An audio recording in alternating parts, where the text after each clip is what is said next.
কবি শামীমা আক্তার শাম্মা। কবিতা অস্পৃশ্য অন্তরাত্মা।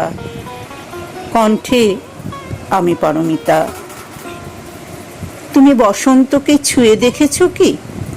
চেষ্টা করে দেখো, রঙিন স্বপ্নরা অধরাই থেকে যাবে।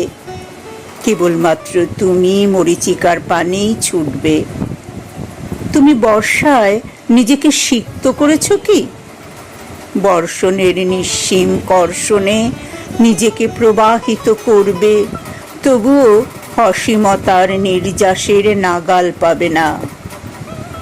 তুমি গ্রীষ্মের দাবদাহে নিজেকে ভস্ম করেছ কি? উত্তপ্ততার দাবানলে কায়াহীন হবে, আত্মার সাথে সন্ধি হবে না।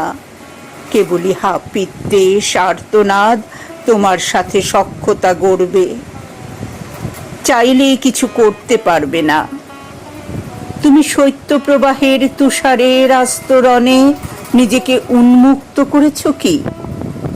নিজের অজান্তেই কঠিন পদার্থে রূপান্তরিত হবে, কেননা তুমি তো শীতোষ্ণ পরিবেশেই গড়ে উঠেছ। মাত্রাতিরিক্ত ঠান্ডা যে সইতে পারবে না, অভিযোজন ক্ষমতা যে তোমার নেই বললেই চলে। শরৎ কিংবা হেমন্ত, এ কথা বাদই দিলাম। তুমি তো ঋতুর অমুক চক্রের আবর্তনে টিকে থাকার যোগ্যই নও।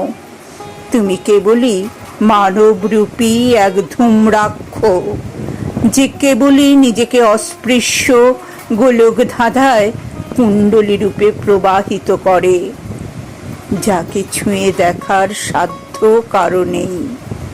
তুমি এমনই এক অধরা মনুষ্য প্রজাতি, যাকে শুধু অনুভব করা যায় অস্পৃশ্য অন্তরাত্মা, দৃশ্যমান কিংবা অচ্যুতের মাঝেই যার বিচরণ।